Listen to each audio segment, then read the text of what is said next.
Well, hello and welcome to This Month in Hamilton, our September 2024 edition. Taping this on Monday, September 23rd of 2024. Want to start out, as we always do, by thanking WBCB 1490 AM for allowing us each and every month to bring you what's going on this month in Hamilton.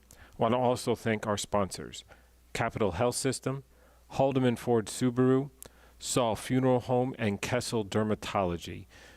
Joining us today, Michelle Wexler from Trenton Area Soup Kitchen, talking about how they help our greater Hamilton and Mercer County community and those who are food insecure. A lot been going on with those with food insecurity, especially during COVID, post-COVID.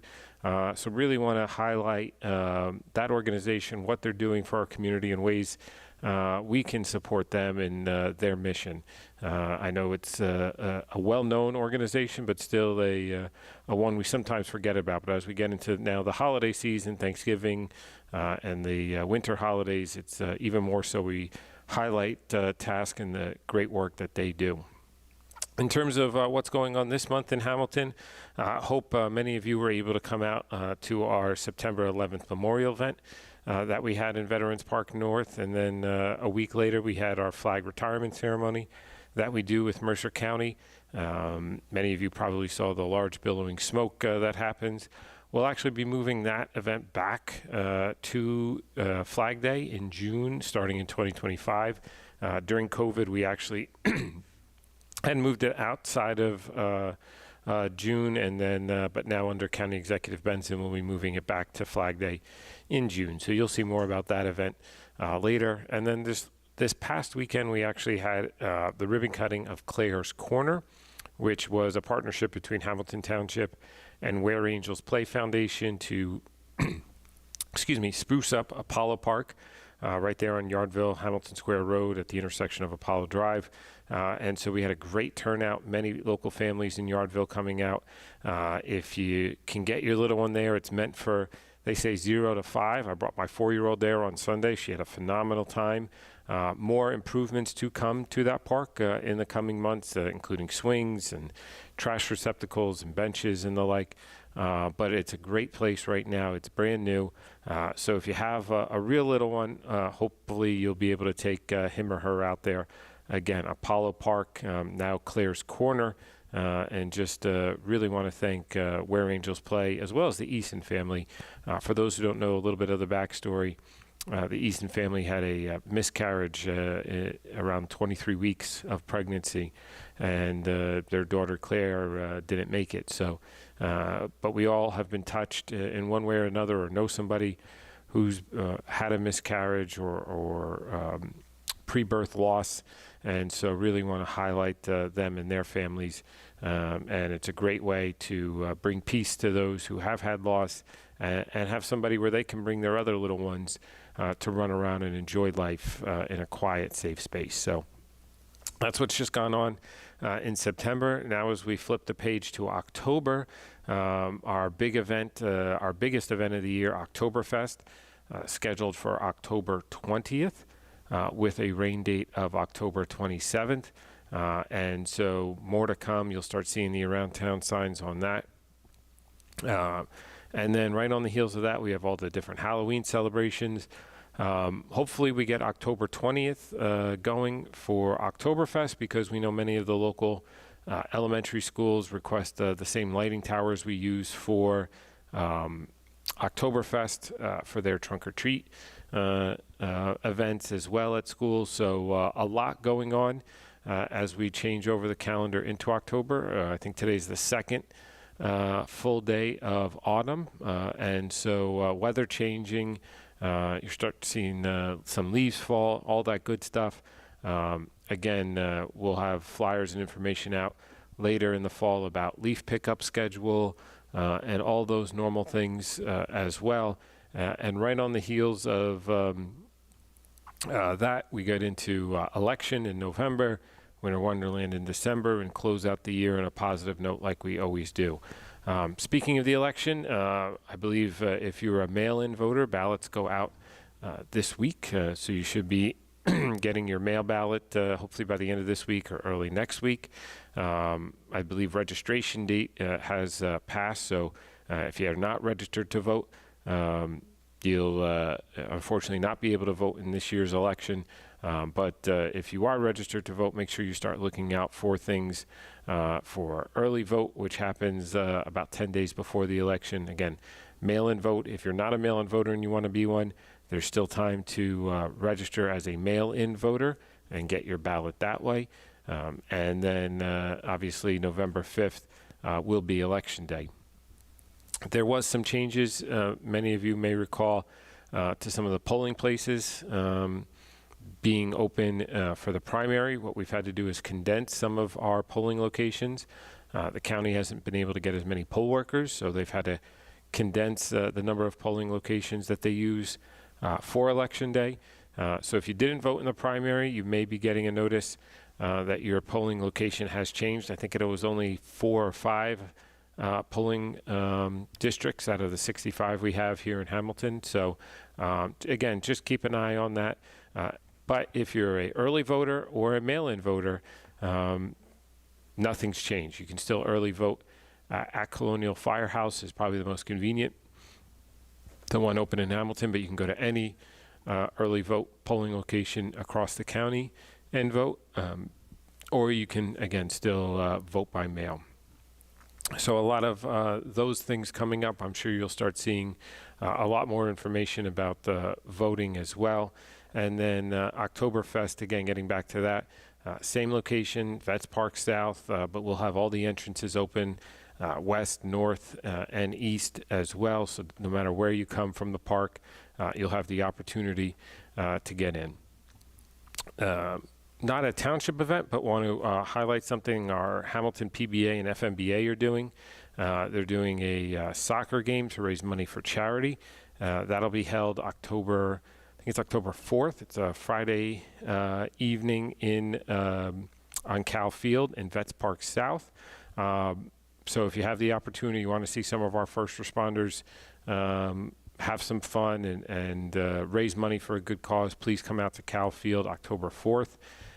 Also, they're partnering with Full Spectrum Therapies, which is an organization that helps those with developmental disabilities, and doing a safe space on DeMayo Field, that's the baseball field, for those to have some fun if they have developmental disabilities. So if you have a young one who has some developmental disabilities and you want to come out for a fun night, also come out for that.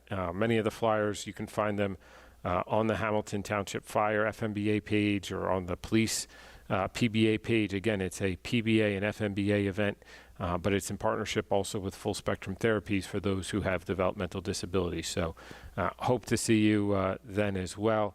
And so you can see just a lot of big events going on in town. Another pickleball tournament coming to town in October. If you're a pickleball player, again, your pass is good through the end of October, and then there's no pass needed between November through March. So, and hopefully the weather cooperates that way. Want to end on a big update, something I talk about often, and that is the Hamilton Township Municipal Building. So on August 1st, the Mercer County Improvement Authority opened bids for the new building. Again, the township had partnered with the Mercer County Improvement Authority to run the project for us because as a township, we haven't built anything, especially anything of this size in decades. And so the bids were open August 1st.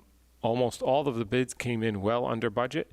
There was a $20,000 difference between the number 1 and number 2 bids. So very reassuring that we had a lot of competitive bids out, and it wasn't just one really underlying bidder who got awarded the project. That awardee was Epic Management out of Piscataway, New Jersey.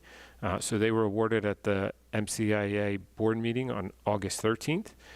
There was an estoppel period of 30 days, and so we just put out the notice last week to the press and the public about all of this because we wanted to make sure we were past the estoppel period before anybody could contest the bid. So nobody contested the bid. So a contract's been signed with Epic, and they've been awarded the bid. Over the next week or two, you'll probably start seeing a fence go up. You'll probably start seeing soil erosion barriers go up. You'll see some temporary power be put up there. You'll see a trailer for the construction management people go up there. And then we're looking at a groundbreaking sometime in October of this year. So a lot of exciting stuff coming that way.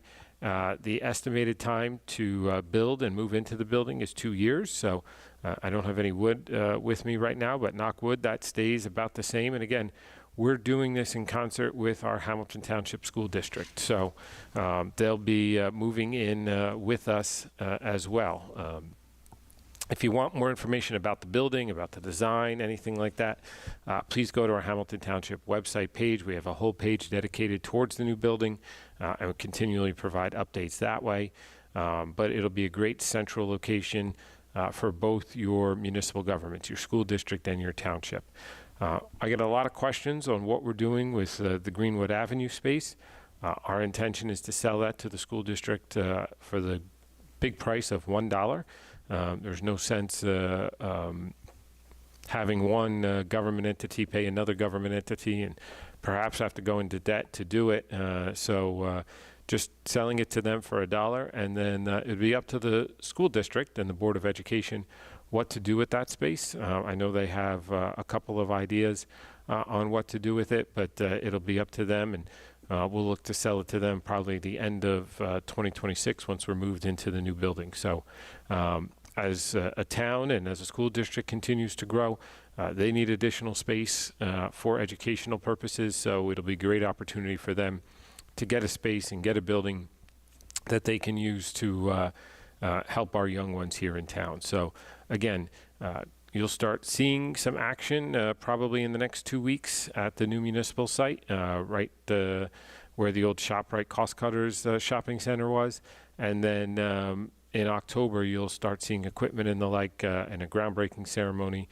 And then our hope is weather cooperates. We get footings and foundations in before the ground freezes, and then we're off to the races, and work can continue through the winter there as well. So a lot of good stuff coming on that, but wanted to make sure you heard that update as well, because I get that question asked a lot. So we're going to take a short break. When we come back, again, we'll be joined by Michelle Wexler from Trenton Area Soup Kitchen to talk about all the great things that they as an organization are doing. And so with that, we're going to take a short break and be right back. Kessel Dermatology in Hamilton Square is an award-winning dermatology practice led by Dr. Daniel Kessel, a board-certified dermatologist. He and his expert staff treat patients of all ages. They offer treatments of all types of skin, hair, and nail conditions, and annual skin cancer screenings, anti-aging treatments, ultraviolet A and B light treatments, skin tightening procedures, Botox, and other treatments that enhance your skin's overall health and appearance. Kessel Dermatology is open Monday through Thursday, 7 a.m. to 6 p.m., Friday, 7 a.m. to 3:30 p.m. For appointments, call 609-890-2600. That's 609-890-2600. Or visit KesselDermatology.com. They're at 1700 Whitehorse, Hamilton Square Road. Kessel Dermatology. They're good! Capital Health's primary care network continues to grow, bringing its extensive option of locations to your neighborhood. Whether you're scheduling a wellness checkup or not feeling well, advanced medicine starts with a Capital Health primary care doctor at locations near you in Mercer, Bucks, and Burlington counties. To find a Capital Health primary care location that's convenient for you, visit capitalmedicalgroup.org. That's capitalmedicalgroup.org. Hamilton Township in Mercer County is fortunate to have many fine businesses that serve our community. Saul Funeral Home is a fourth-generation family-owned business proud to support our local schools and community. Their compassionate and caring staff is there for you and your family. They'll bring the closure you deserve while also celebrating the life of your loved one. Visit their website at saulfuneralhomes.com. That's saulfuneralhomes.com. Saul Funeral Home at 3795 Nottingham Way, Hamilton Square. Well, welcome back to This Month in Hamilton. I want to again start out by thanking our sponsors, Capital Health System, Haldeman Ford-Subaru, Saul Funeral Home, and Kessel Dermatology. Well, Michelle, good morning. Good morning. Thanks for being here today. Thank you so much for having me. Of course. And I know we had said we had met before, and I know we're going to talk a lot about Task, but one of our sponsors, Yes. Kessel Dermatology, actually was a big sponsor last year of Trenton Area Soup Kitchen as well. Yes, it was incredible. They had reached out to me in celebration of their 20th anniversary, I believe, on the best of list with the Trentonian last year. They wanted to celebrate by making a significant financial contribution to a local nonprofit. So we talked a lot about Task, and they felt really committed to the cause. And they were so generous, they gave us a gift of $20,000. Wow. And then, yeah, you and I met at the check presentation, Yep. which was their annual, I think, holiday party and an employee appreciation party. But yes, we were very, very grateful to partner with them. And it's donations like that keep Task going for the last almost 43 years. So it was awesome to see and be a part of. Yeah, local organization, right? Family-run organization giving back to their community. It's great to see. From my perspective, and especially since you were the recipient, I say from your perspective as well. So, Michelle, tell us a little bit about yourself, kind of what your background is, how you wound up at Task. Absolutely. So I am the Chief Development Officer at Task. I have been on board since January of 2021, which in Task's, again, almost 43 years is a fairly short time. And I serve on our senior leadership team. Task's mission is to serve those who are hungry and across the Trenton area. The definition of that and the footprint of that is changing dramatically every day, and to provide programs and services that enhance self-sufficiency and improve quality of life. My background personally is I started my career professionally as a lawyer. It was a great match of talent and a terrible match of passion. Great utility for anyone who can do it for a career, but I could not. So I entered into the nonprofit sector where I've been working with community organizations for as long as I can remember. And my move to Task came really right at the height of the COVID-19 pandemic, a time when, food insecurity was surging. There was an awful lot of volatility for an awful lot of people in our community. And it just felt like a really right time to move to an organization that makes such, an impact for people where I live and people across the Mercer County area. Well, today, then, we got two lawyers who neither one of us practice. So it happens. It does, right? There's probably a percentage study on that as well. But all good stuff. And we went to law school to help people, and here we are helping people in our own unique way, right? Exactly. Task, I know you said roughly 43 years, right? All of that serving kind of the greater Trenton area. Yes. So when Task was founded in 1982, it was done by a group of community organizers. It was an economic climate not unlike what we're facing now, which was volatile, was changing, an awful lot going on for the people in our community. And these individuals really saw a need. And they, didn't know how to get started, but they knew that one thing they could do was they could make simple foods on their own and provide them directly to the community. So they got started in the basement of the First United Methodist Church in Trenton, which now is Turning Point United Methodist Church. And we have representation from that church on our board. So we've come full circle, and they're a community meal site for us at this point. So we're still serving at the First United Methodist Church. But they got together, they started making sandwiches in basements. Within their first week, they had served nearly 6,000 meals. Wow. And they determined that there was obviously a need, and they just kept going. In the late 80s, there was actually an attempt to economically revitalize Trenton. They wanted to establish a retail space called the Commons, which was right around the area where the First United Methodist Church was located. And there's even a New York Times article from the late 80s that cites the Trenton Area Soup Kitchen specifically, and talks about the prevalence of what they called at the time street people as being the impediment to the Commons really taking hold. And so we were kicked out of that space, and we ourselves as a group were homeless for a bit of time until the early 90s when the city of Trenton really recognized the contributions that we were making in the community. We had bounced around and we were still serving meals, and those meals were expanding every year. So they provided us with some land on Escher Street, which is in the North Ward. We built a building. We have since expanded that building, and we have built more and more programs and services for the community. And our footprint in terms of meal service has really expanded quite significantly. So that started pre-COVID, but post-COVID, we now serve here in Hamilton. We serve task meals. Yeah. So again, the footprint has widened. The need continues to grow. COVID-19 certainly accelerated a lot of that. But, I'm pleased to say that after 43 years, we're continuing to provide that same nourishing food that we provided from the very beginning, and a lot more to address the underlying causes of hunger. If you can just talk a moment, right? I think for those of us who don't have to worry about where our next meal's coming from, right? We don't think about the downsides of not having that meal.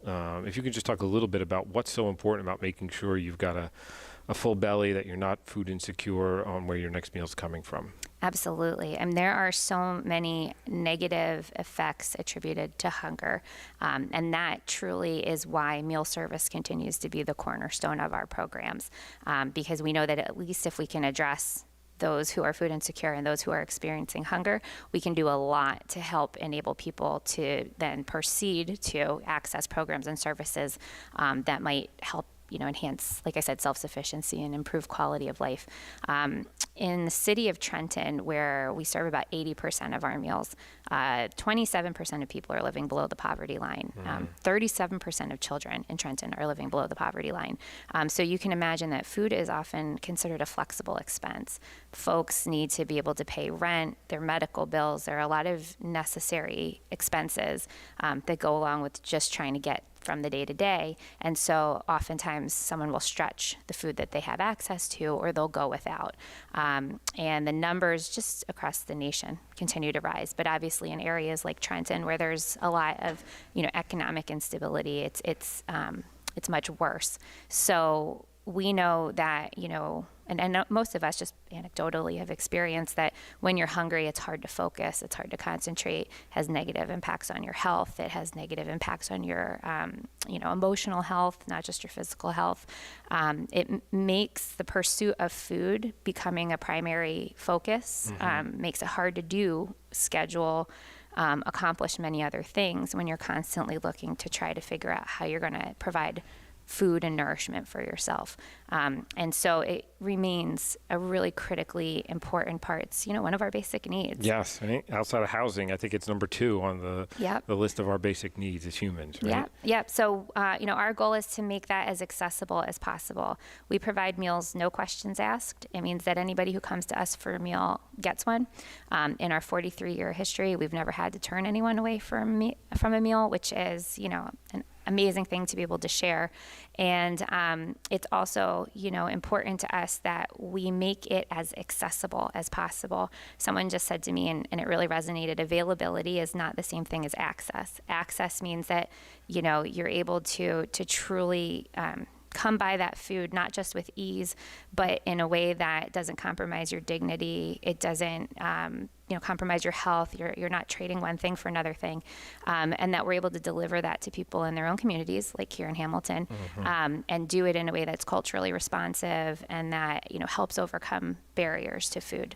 That's awesome. So that's a lot to do, right?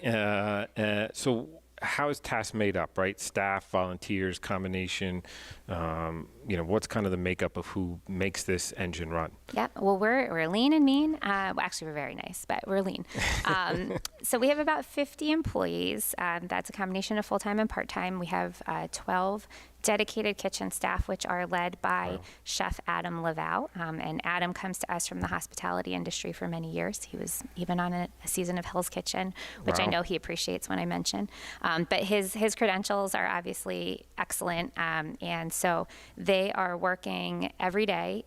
We're open 6 days a week, and they're preparing the food. And then in addition to that, we have a number of other programs and services for which we have staff available to provide. Then we do rely on an extraordinary amount of volunteers every year to help not only with meal service, but on-site, but also to help with off-site service projects that keep us running and keep the food and the other programs and services we provide accessible. Yeah, you need a large army, so to speak, almost, right, to provide that amount of food 6 days a week, right, and even more so probably in the winter months, right, when you start getting into the holidays and all that kind of stuff. And I'm sure volunteers are a large part of it as well. Absolutely. We have more than 4,000 volunteer shifts on site available every year. And so we have some people who volunteer every week, some people coming in with their faith groups, with their community organizations, sometimes just they come by themselves or with family members, but they're regular volunteers. And then we have an awful lot of volunteers who come in, and that the time they have is for 1 shift, 2 shifts a year, but they're able to make it work, and so they're able to support us. So at any given time at Task, we have a core team of volunteers on site that are helping make things happen. And I'm sure all this runs on a large part on donations from the community as well. Yes, so that's why I have a job. And I think a lot of people are surprised to find that Task is not government funded. We accept a very little amount of government funding. It's intentional. It keeps us nimble and flexible and able to meet the needs of the community in a way that is responsive to what's going on. So any year we could see between 2 to 6% of our funding come from government sources. Wow. Yeah, and the government sources are incredibly important, but about 60% of our funding each year comes from individuals like you and me. And then we also rely heavily on local businesses, corporations, foundations, both private and family foundations, and then larger foundations to help make up the difference to keep us running. So for those listening, right, whether you want to volunteer, donate, both, whatever, right, if you want to get involved, what's the best way to reach Task? Our website is an incredible resource. It's www.trentonsoupkitchen.org. You can find us on social media on Facebook and Instagram and LinkedIn at Task Soup Kitchen. And then you can always give us a call at 609. Oh my gosh, all the things I just forgot. That's all right. I've got it here, right? 609-695-5456. There Oh you my go. goodness. And then we're happy to answer the phone and help you out and let you know how to get involved. But there are plenty of ways to get involved, both big, small, on-site, off-site, and we're happy to help. Yeah, and I'm sure you need all the help you can get to, right? Absolutely, and we're so grateful. I say all the time, could not do what we do without people like you, people who are listening, people within the Hamilton community. It really takes the power of that sort of cumulative giving. Everyone can give a little bit, and then that means that as an organization that we can do a lot. And it also, I think, expands your reach, right? I mean, once you hear about Task, right, you kind of know about it, and then you hear about it from somebody else who volunteered or donated, and it just gets reinforced into your head, right? This is a great area nonprofit helping a lot of people, and it builds on that credibility over the course of 43 years, roughly. Yeah, it's not on our website, but an excellent way to volunteer is to be an ambassador, to get educated about what the issues are that the community is facing, to help break down some of the stigma that surrounds food insecurity and poverty, and to be able to talk about what it is that we're doing, how we're making an impact, all of the fantastic partners that we work with, and be able to share that message, with the broader community. And that makes the most amount of difference. So, Michelle, we're going to take a short break because I want to start delving into what's a week like, or what is I've done events with Task right here in Hamilton and providing meals to people and things like that. So I want to kind of give people an idea of what some of those, I don't want to call them events, but some of those functions that Task involves in. I know that can be a broad subject because you got a lot going on. So we're going to take a short break, and when we come back, we'll continue talking to Michelle about the Trenton Area Soup Kitchen.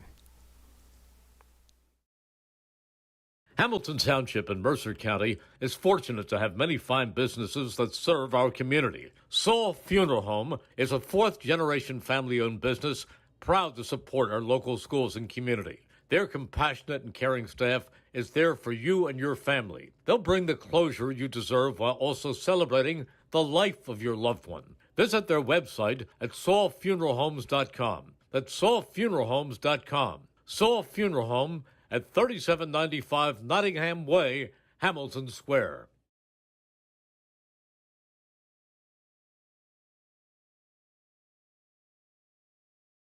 Merrill Reese, here to tell you about my good friends at Haldeman Ford-Subaru on Route 33 in Hamilton Township. For outstanding sales and service, you can depend on the folks at Haldeman Ford-Subaru for the best value on new and pre-owned Ford cars, trucks, and SUVs, along with a great selection of value-priced new and pre-owned Subarus. And no one offers the service that Haldeman does in their huge state-of-the-art service facility. Service so great that many area municipalities and commercial fleets get their service performed by Haldeman Ford-Subaru. From Langhorne to Princeton, folks like you to commercial fleets trust the name Haldeman for sales and service. Haldeman Ford-Subaru, Route 33 in Hamilton Township.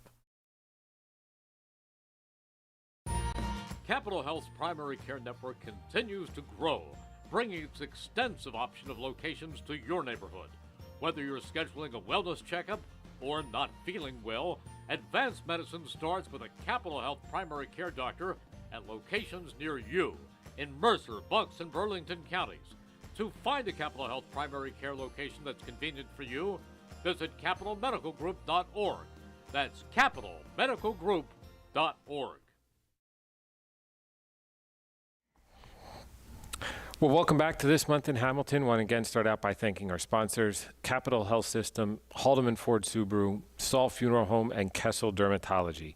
So, Michelle, I remember certainly during COVID, and I try to block a lot of that out of my mind, right? But having drive-up meal services that were sponsored either in whole or in part by Task, right?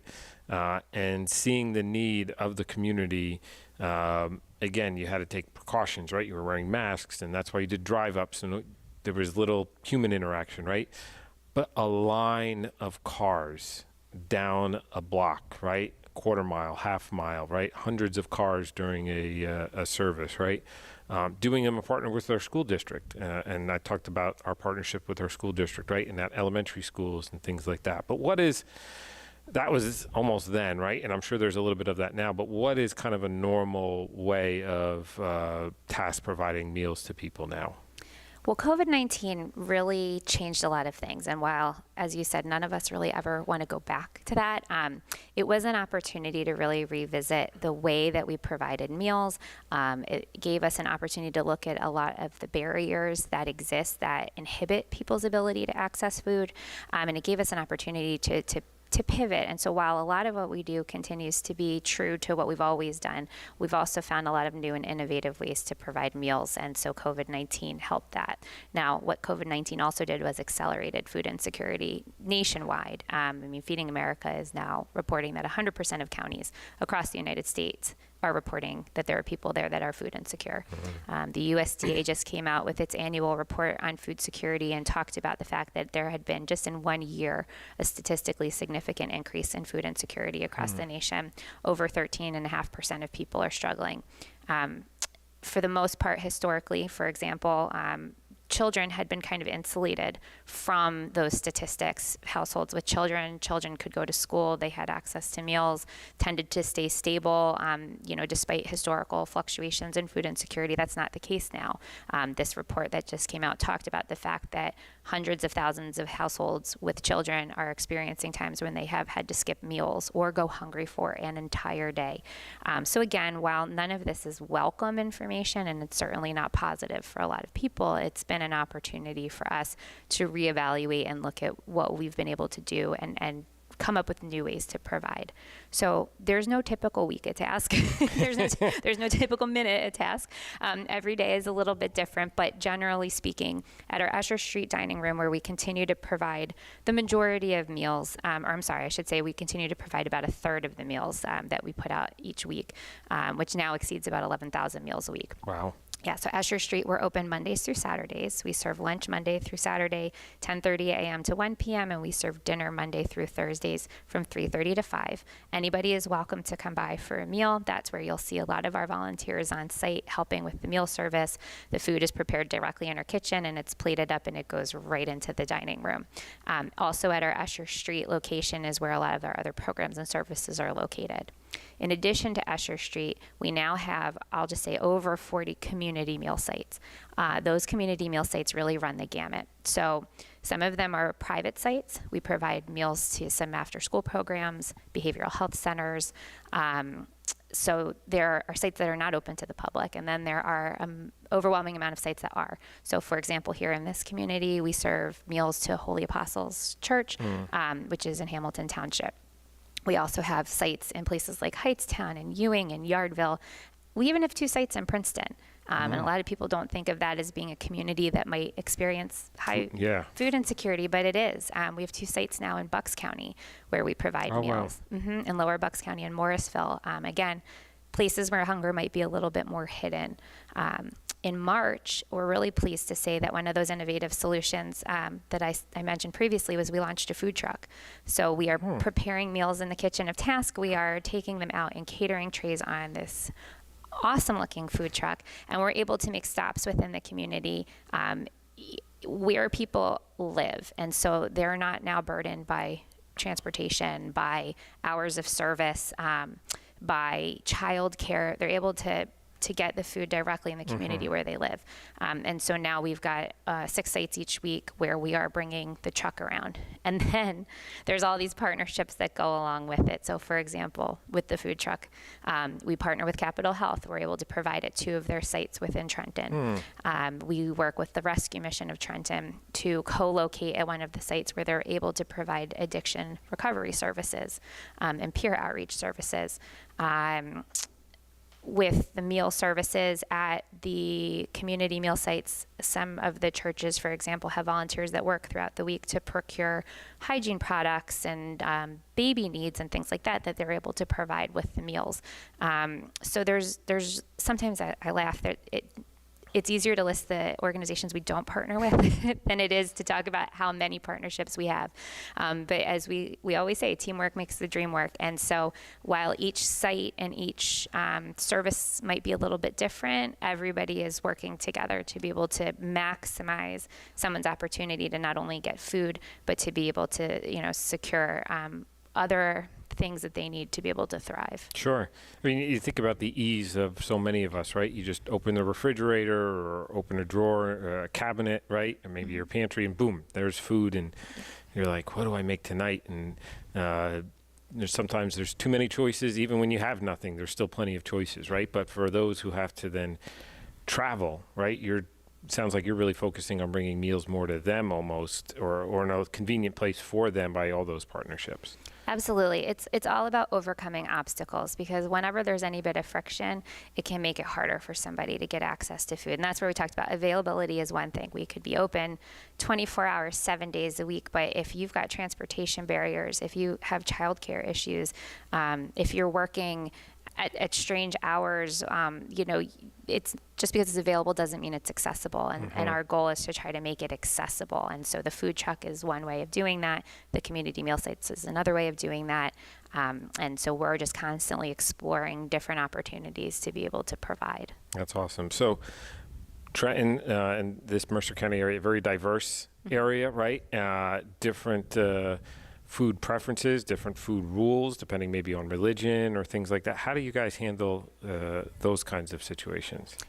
It is a challenge, but it is a challenge that is an exciting challenge for our kitchen staff. And to be able to plan the meals takes a certain amount of access to brain power I don't have. It blows my mind when I talk to our chef and we talk about the meal planning and the procurement of food and how varied and different it is. And at 11,000 meals a week, it's an awful lot of food. Yeah. And it's really incumbent on us, one, to be culturally responsive and to provide food that people actually want to eat. And for those of us with children, that's accessibility right there. There's basically 2 meals in my house. So, exactly. So we want people to actually enjoy the meal that they're having. We have to look at its nutrition. Obviously, we want the meals to be nutritionally dense. If someone doesn't know where their next meal might be coming from, if they may have times they can't access food, we want to make sure that it's high enough in calories that it is sufficient, but that it's also healthy. And again, palatable and something somebody wants to eat. And then to provide variety. Choice is a commodity if you're living in poverty. You don't often have choice. And so we do as much as we can to be able to provide a variety of food so that everybody is having access to something that, they want, that is culturally responsive, that, is satisfying and nourishing all at the same time. At Escher Street, we have a salad bar, which is fully customizable, and that's incredibly popular.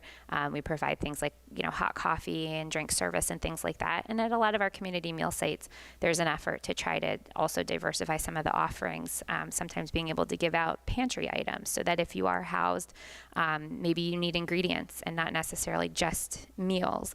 So being able to rescue food and move different food throughout that system is really important to us as well.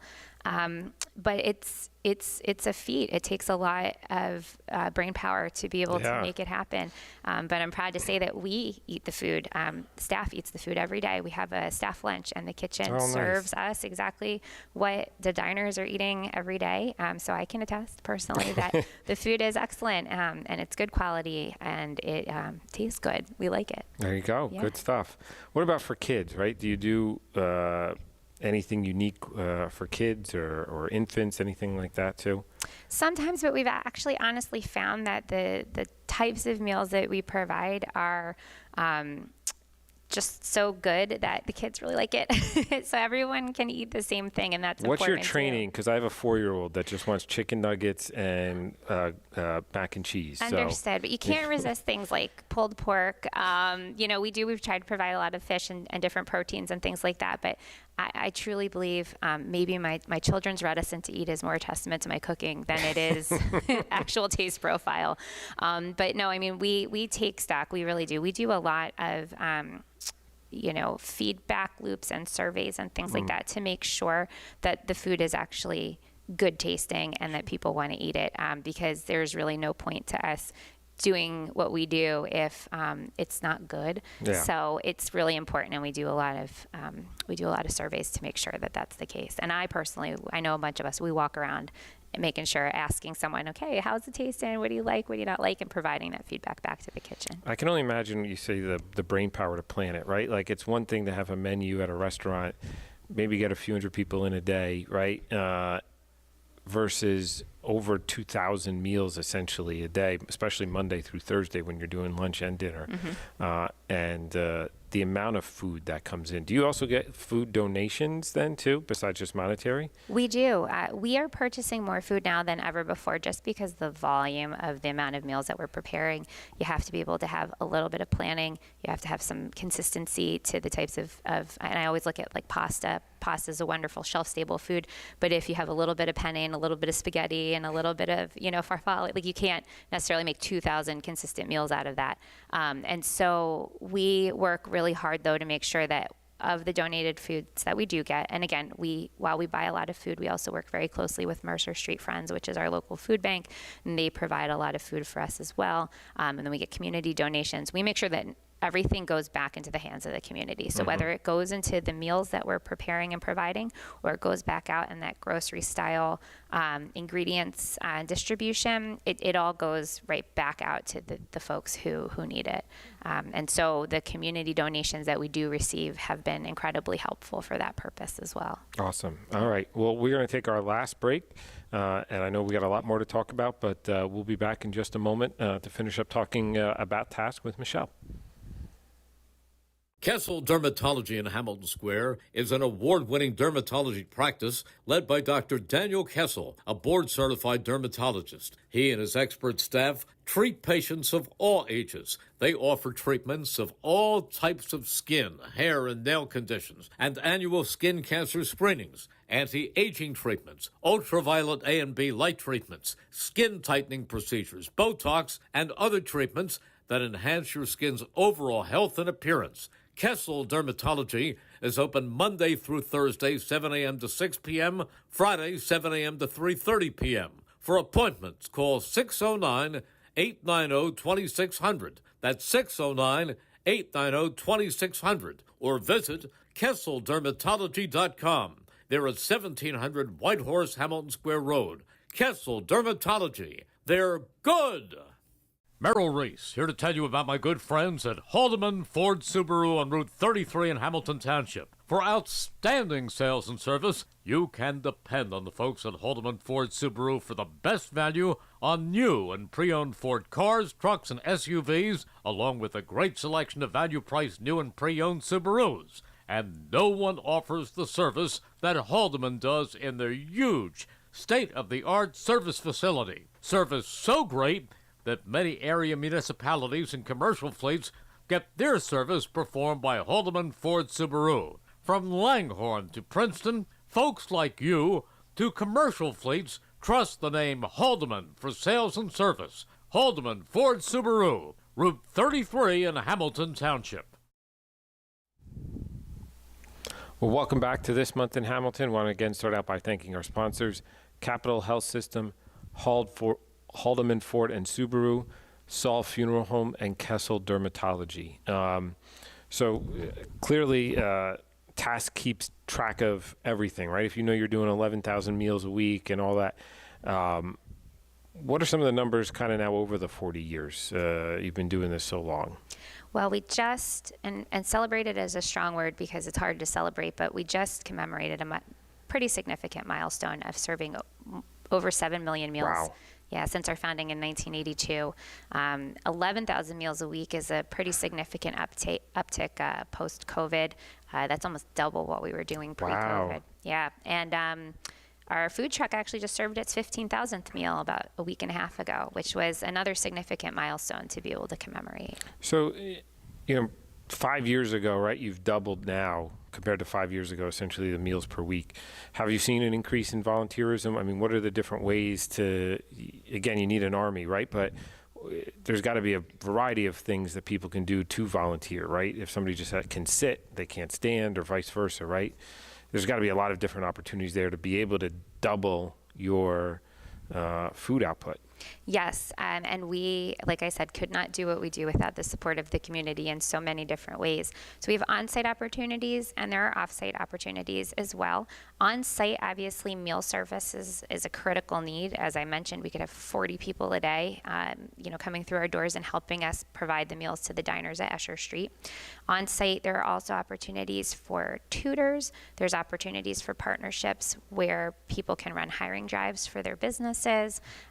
If they provide resources within the community, we have resource fairs for people that help with education and employment. We always need volunteers in our computer lab. So there's plenty of opportunities on site. Off-site is also incredibly critical. If you want to come on site, for example, there's an age restriction. You must be 13 years or older to serve meals at Task. So I often get a lot of questions, how can my kid get involved? And then as you mentioned, you might have a physical restriction that makes it hard to stand or move around a crowded dining room. So, an off-site service project might be of more interest. And in that case, there's plenty of things ranging from really, really simple to not quite as simple, but really, really meaningful. So simple things can include wrapping utensils. While we really have an emphasis on sustainability, and we could do a whole show just on that, one of the things that our community meal sites and our food truck needs are plastic forks and knives wrapped in a napkin, tied together with a twist tie or a small elastic. You can do a lot of those. So my daughter's class in 4th grade started a project where every Valentine's Day they wrapped thousands of utensils for Task. Yeah, it's awesome. Yeah. But that's something that's super easy for kids and often a low-cost project that you can get a lot of bang for your buck. But we also ask folks to put together hygiene kits. Hygiene kits have really increased in demand since COVID-19. We can give out almost 400 of those a month at this point. Wow. Yes, I think last year it was 14,000 hygiene kits. Wow. Over the course of the fiscal year. So that is really significant and something that we need.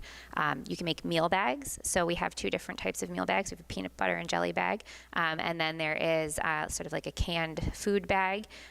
Those are things that we can give out when for times Task isn't open, for times like a Sunday when we might not have a meal service, but someone needs a meal to be able to bridge them from A to B. And who doesn't love a good peanut butter and jelly sandwich? They're always warmly welcomed by the community. So that's another way for people to get involved. You could wrap even pain relievers.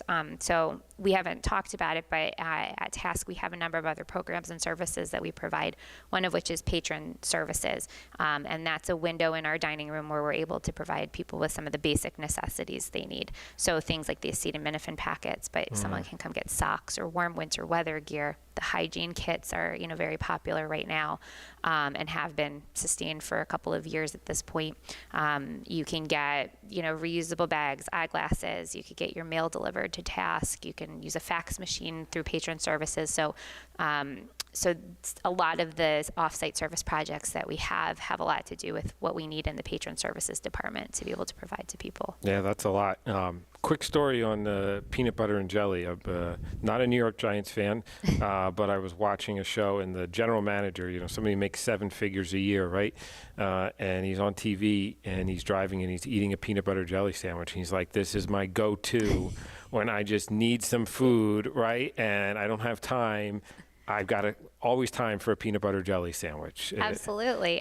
That's like I said, no one has ever refused a peanut butter and jelly meal. And so that's just a nice thing to be able to supplement and provide in addition to obviously the meals that we're preparing and serving at Task. But I mean, and clearly Task has seen this, right? If you're coming to Task in one way or the other for a meal, you're likely to need other types of services as well, or other types of support as well. So how has that kind of grown and evolved, and Task realized kind of what else it can provide the community that way?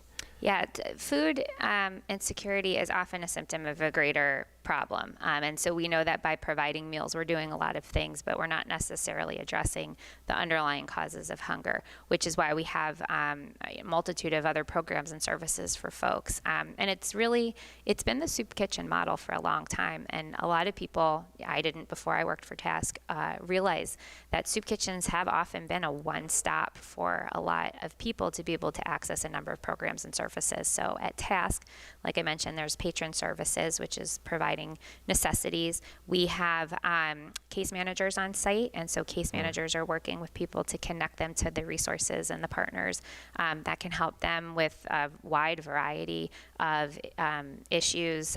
We have an education to employment program. We work with people wherever they're at educationally to get what they need to get gainful employment. We work with a number of employers across the area to run hiring drives. We have resource fairs where a lot of our nonprofit partners will come in and help provide programs and services. We call it Tasked to Work, a soft skills training program to make sure that you don't just get the job, but that you're actually successful in the workplace and able to address all of those soft skill things that come up from time to time. We even have a culinary program ourselves, Emilio's Culinary Academy, where we take small cohorts of people from our community, provide them with the training that they need to get their Serve Safe certification. They actually work in our kitchen and help us out through their 10-week course. We've hired a number of people from that program. We work to get employment for the folks that participate in that program, and I'm particularly proud we provide a stipend for people to attend the program. So again, it's all about accessibility. So to take that course, to gain those skills, you're not losing anything. You're actually being reimbursed for the work that you're doing to help Task. We have a creative arts program. So a lot of people don't realize, and when I go and I talk to schools, I often ask kids, what's your favorite class? And almost universally, it's the specials. It's music, it's art, it's writing and library. And so we have a music program on Mondays. Everyone's invited. You come in. We have tons of instruments. Incredible talent. I like to sing. I'm not saying I'm good at singing. Sometimes they let me participate. But our band, the Funktastics, play throughout the community. And Tuesdays we have visual arts. So again, just incredible talent, but we really invite anybody at any level to come participate in the visual arts program. We just had an exhibition at the Grounds for Sculpture over the summer. Yeah, and we have another one right now at the Watershed that is going on. And then we have a creative writing program. So while creative writing is the name, it can often be pretty autobiographical. But writing is a form of artistic expression, and it's a cool opportunity. We've had literary magazines published. See, I'm better at writing than speaking. That's the lawyer in you. Exactly. And so we work to get people published. So we've had a woman, for example, my friend Deb has published 3 books of poetry with the help of Task. And that's been pretty awesome to see someone be able to express their experiences and overcome some measure of adversity by having that kind of outlet. Trying to look if I forgot anything. Oh, our ID program. So I mentioned that we don't accept a lot of government funding, but we are the leading agency in Mercer County to help people get their identification. That is a county grant that we work under, and we share that service with a number of our nonprofit partners across the area. We're even doing training for other nonprofits so that they too can provide these services, but we're helping several hundred people every year get identification. Wow. And that can be a pretty cumbersome, expensive, time-consuming process. And so you really do oftentimes need a representative to help steward you through that. And so we have full-time employees that are able to help get the documentation that folks need. So that's been a really valuable service to be able to provide. Do you think the people who, formed Task 43 years ago had any idea they'd be involved in this much when they were just trying to serve a few meals, So I know the answer is no, but they're very happy. So it's so funny. We celebrated our 40th anniversary, and I clicked the button that sends our e-newsletters and communications out, and I got an email in response from a gentleman, Reverend Art Stanley. Reverend Art Stanley is probably 95 now. Wow. He was involved in the creation and formation of Task, and he sends me an email back, and he said, "I'm so excited to see this. Never in my wildest dreams could I have imagined that we would be able to take root in such a way and to be able to evolve over time and provide these kinds of programs and services." And so it was really exciting. We were able to do a Zoom interview with him and put together a 40th anniversary video in which Reverend Stanley is quoted and speaks to the power of community. And it just took a couple people to be really, really dedicated back in 1982 to making this happen. Yeah. And it has taken root, and it has been responsive, and it has evolved, and it's maintained its integrity all this time, and continued to provide impact. And now we're a large organization that's able to accomplish a lot. And that's such a key thing, right? Maintaining that credibility, right? Because no matter where you are in your stage in life, if you go there and you need the services, there's a trust, and that credibility Task has built over the last 40 plus years that anybody in the area just knows they're going to be treated well, they're going to be taken care of. And now it's from Reverend Art to the people today, like yourself, right? Continuing that to build on that trust and credibility. Yeah, thank you for saying that. And one of our, I think, and Reverend Stanley speaks to this, one of the founding principles of Task was to serve with dignity and respect. And it's hard to define what that is, but time and time again, what we hear and what we see is that it continues to be true today. And that's part of our philosophy of not asking questions and not having someone have a prerequisite to be able to receive a meal, so that no questions asked philosophy is really critical to that. But all of the incredible volunteers that come on site, all of our staff, everyone has that same ethos to provide a meal. And I think we all know that it's really, really easy to become food insecure, and that oftentimes there's just sort of one favorable event that separates someone who can open up their fridge and have access to groceries and someone who can't. And with that in mind, I think we all make sure that dignity and respect is forward when we're providing the programs and services we provide. So I know you said Task is no questions asked. So my last question is, anything else you want to let our viewing and listening audience know about Task before we wrap up for today? Well, I just want to say thank you so much for the opportunity to talk about Task. I encourage everyone to check out our website, which is www.trentonsoupkitchen.org. Follow us on Facebook and Instagram at Task Soup Kitchen. We're on LinkedIn as well. And as I said before, the more we all know and understand about what's going on in our community, the better advocates we are for change, and the better we can serve, our communities. And so we're pleased to be able to provide these programs and services, and very, very grateful for all of the help we've received along the way. No, thank you very much. Thanks for joining us today. Thanks for joining us again for This Month in Hamilton, our September 2024 edition. I want to close by thanking WBCB 1490 AM for allowing us each and every month to bring you what's going on this month in Hamilton, as well as our sponsors: Capital Health System, Haldeman, Ford and Subaru, Saul Funeral Home, and Kessel Dermatology. And with that, we'll see you in October.